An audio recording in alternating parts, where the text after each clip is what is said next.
Okay, so this is the next video. Hopefully a few things are better, the resolution might be a bit clearer, and perhaps my voice as well. As you can see from my beautiful introductory slide, it's an equation of motion worked example. And for those who were present, physically or mentally today, or the previous day, you may remember that it was man versus beast, and you were required to work out, or we were wondering if we could work out how long it took the man to catch the beast. And of course the secondary question could be, how long would that take? So the problem was the setup as such. Of course I've put a bit more detail into it now. Before I just had two dots and I called the one a man and the one a beast, but there you have it, man and beast. Underneath each you have the values of their variables of motion. So the initial velocity of the man is 3, the initial velocity of the beast is 8 meters per second for both. This initial displacement of 10, remember these numbers are measured relative to the origin. So that means that that is supposed to be 10, and that distance there is 100. Yes, I realize that the shadow when I put my hand up there isn't the best thing in the world, but I'll point to what I've drawn if I draw above my pictures again. This means that the distance from the origin to the beast is 100 meters, and from the origin to the man is 10. These are the values. Now we are going to use the equations of motion, which are in your formula sheet. Here they appear. I think I've got them correct. I hope I do. We're going to use them to work out how long it takes the man to catch the beast. Now, as I explained, there are two ways to do this. You can either do a separate equation of motion for the man and the beast, get two equations of motion, and then equate them to one another. You can say you get the displacement for the man and you get the displacement for the beast, and then you make them equal to one another. And you see where they have the same displacement, which will of course be the position where the man catches the beast, and from that you can work out the time. There's a slightly easier way. It's from a different point of view. For some of you it might be easier, some of you it might be harder. That's the way I introduced today. What we're going to do is we're going to work in the man's frame of reference. And of course, I think I said it was a woman in class, but let's just ignore the details for now. In the man's frame of reference, we're going to work. Okay, meaning relative to the man. That's what this means. We're going to write down all of the numbers that we care about. In other words, all the variables you see here, or as many of them as we can, relative to the man, in the man's frame of reference, what he sees, where were he to measure distances and velocities and accelerations in his frame of reference. Of course, we're still going to keep that way being positive for his frame of reference. You don't have to. You can have this origin with this frame of reference set up to be positive that way, and you can have the man's frame of reference being positive the other way. That's not a good idea. You can do it, but you're just making life difficult. Okay, let's set everything up. Of course, as said before, what is everything now underneath here? This, as you can see, is in our frame of reference. It's the frame of reference we set up to describe the problem. Now we're going to look at it from the man's frame of reference. All the numbers will be different. Well, most of them will be. So let's check. The position of the man, xm. I'm using xm to describe the position of the man. In his frame of reference, it will always be 0. He never has a displacement from himself. So that's that. What about the position of the beast? Okay, we're going to do everything here will be initial values. Of course, all of the things we write down here will be initial values. Now, what is the position of the beast? Well, let's put a B there. It's going to be 90 meters. The initial position, right? These are all initial values. What about the velocity of the man? I'm not going to write I to confuse you. Everything here you see will be initial, and we'll refer to final later if we care. The velocity of the man in his own frame of reference is as well 0, of course. I should perhaps put meters and meters per second. Yes, the velocity of the beast. Maybe I'll continue over here.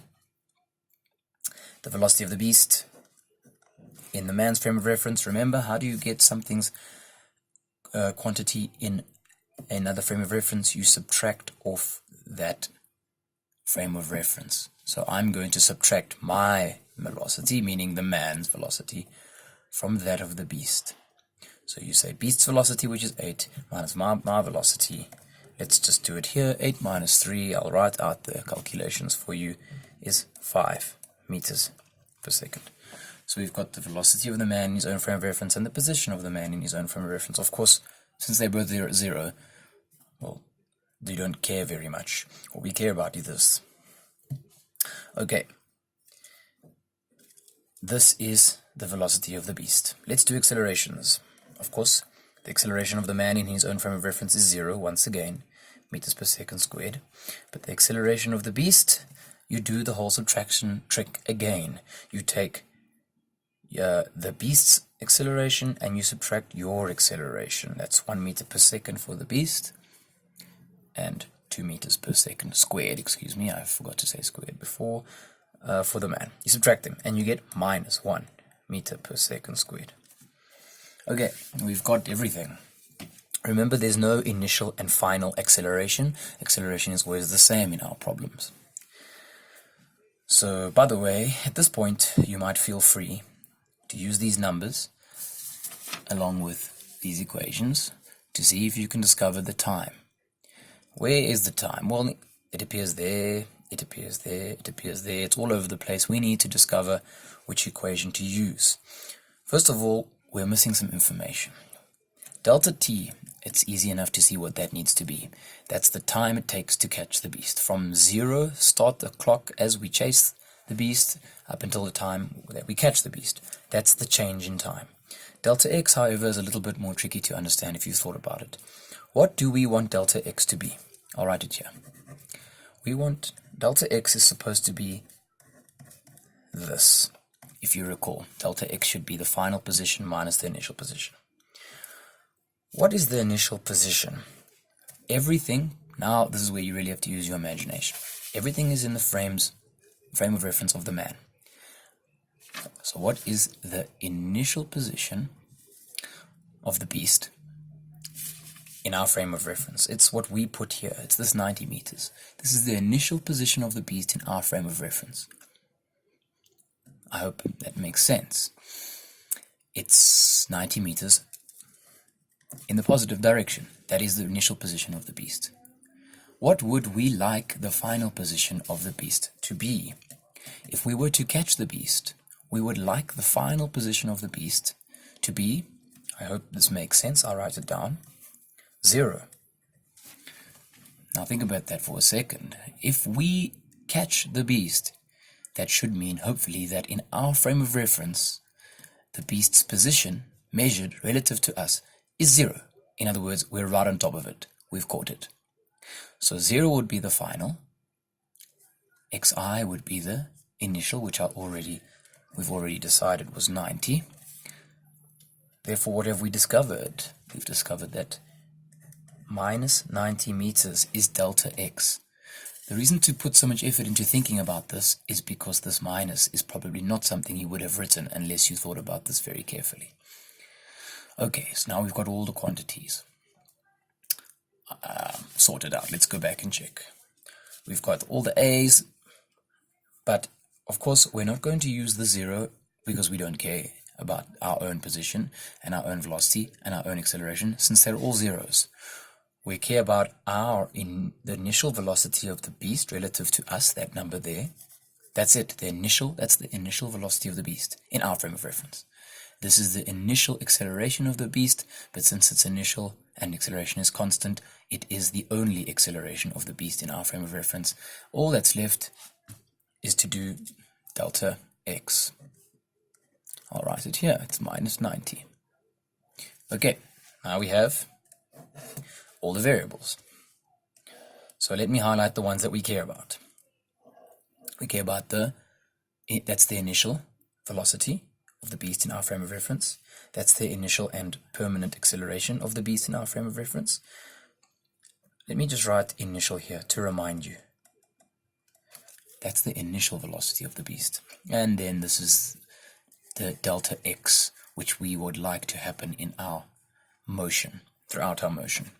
So let's circle that. Okay, so we've got v initial of the beast in our frame of reference, a of the beast in our frame of reference, and the change in displacement of the beast in our frame of reference. That's 3 variables. It's enough. It's probably important to notice, look at these equations now. Each of these equations is missing 1 out of the 5 variables of motion. This one, the 5 variables of motion, is Vf, Vi, A, delta t, and delta x. So equation 1 is missing delta x.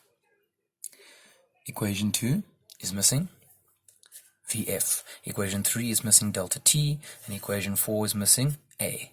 Everybody's missing someone. So since that is the case, there's only 5 variables, and each of these equations is missing 1. It is true that you only need to know 3 things in order to work out these equations of motion. Go back one more time. We do know 3 things. We know that, and that. So let's try to see which equation is best for us. What do we not know? We do not know. We know the initial velocity of the beast. We do not know the final velocity of the beast. And we also do not know the time. So we can't have an equation that has both of them in. We cannot use equation 1 because it contains the final velocity of the beast and the time. Those are 2 things we do not know. How about equation 2? It does not contain the time. It contains the initial velocity of the beast, which we know. It contains delta x, which we do know. It contains a, which we know. So, do you see, this is looking like the right one for us. Just to quickly check the others, this one here, we don't know Vf, and we don't know delta x. We're trying to work out delta x, and we don't know Vx, so that's no good. This one, we do not know Vf, and we do not know delta t. So these 2 are no good. Looks like equation 2 is the one we need. So I'll look at equation 2 and rewrite it so that we can solve. I'll just do it over here quickly. Rewrite it precisely as I see it there. Remember, when you solve these problems in exam situations, you have to do that first. This is 1 mark. You'll get a mark for doing this. With such a difficult problem setup such as this, you may even get a mark for writing these down. For just writing down the initial relative quantities. That's what all of these are. You don't have to write the naught. I put that there to demonstrate to you that it's always naught. And this is always naught. This 90 is captured in this minus 90. So these ones here might get you a mark for writing down the relative velocities. This equation will get you a mark too. Okay, now let's just substitute in the values and see what happens. From here out, of course, it's easy. You could probably even stop the video and just finish this equation by yourself. But I'll do it for the sake of it.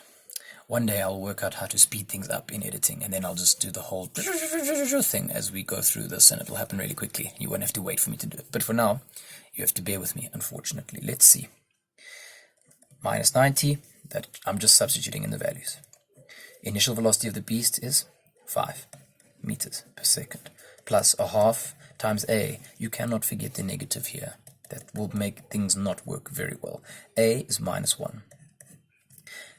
Oh, and I forgot the delta t. Let me just quickly put it there. Don't forget to multiply by delta t there. And then here again, delta t squared. It's usually quite tiring to call everything delta t, so I often end up calling it just t out of laziness. It's probably not a good idea for you to do, but maybe I'll do it here quickly. Minus 90, simplify, you get 5t minus a half t squared. I hope you see how this leads to this if you do a bit of laziness and leave out the delta t, which again I do not recommend you do. Leave out the delta, leave out the delta. And the units are also not important in equations, they're only important in the final answer. Now you have a quadratic. We can simplify it a little bit. Perhaps I'll simplify it over here. Let's see. Step 1, times everything by 2. Maybe let's do that. Minus 180 equals 10t minus t squared. Okay, so I times everything here by 2. That's minus 180. That's 2t. Okay, cool. Now perhaps let's take everybody to the same side. I get t squared minus 10t plus 180 equals 0. And I'm back. Apologies for that. Basically, I just made a mistake. I forgot to leave this as negative 120, so when I wrote it here I put it as positive 120, and then nothing else worked, and it was bad. So I had to go back and do it again. It's supposed to be minus, of course. It was on the left hand side. I moved these to the left hand side, so it remains minus 180. With that in mind, we redo all of this stuff. This becomes minus 4 times A, which is 1, times C, which is negative 180. So a minus a negative becomes a plus. This works out to 720 plus 100 is 820. So this is of course not a nice number, but the square root of 820 does give you something. It gives you approximately, let's do this. I've put it in my calculator and I got 28.635. Now, of course, all of this needs to be over 2. I forgot to write that here. So let's do it on a new page quickly. Oh, there's our introductory slide. We've come full circle, back to the introduction. I'll just write again what it should be, going from here. Excuse this messiness. I'll leave it here to show you all how difficult it is to make things work the first time. It's an example of the dangers of attempting to make a video without properly thinking it through. But all of this is sort of not really physics, and I will attempt to explain how to solve quadratic equations to you in person. If you wish, you can find out how to do it pretty much anywhere, to be honest. For example, your maths class. Okay, it's plus 10, plus or minus the square root of 820. I got that, by the way, 820, I got that by saying 4 times 1 times 180. It's that, then adding 100, it's 820. Then you take the square root. Okay, which is that number there, 28.63, the number I wrote. So it's plus minus 28.63. You see it there, all divided by 2. That's the part I forgot to include over here, but just bear with me, please. All of the calculations up to this point should be correct. Let's divide everybody by 2. Well, I'll divide that number by 2. It's 14 point what, and of course it's going to be this number, positive, plus 10. So let's just add 10 to get the one solution. 24.317. That's the one possible solution. Now let's minus 10. That takes us back to the root. I'm going to multiply by negative 1 to give us the negative root. And now I'm going to add 10. That gives us the other solution. Do you see it's negative? That, by the way, is not a good thing. In equations of motion, if you start with the time equals 0 and you end up getting a negative answer, that's bad.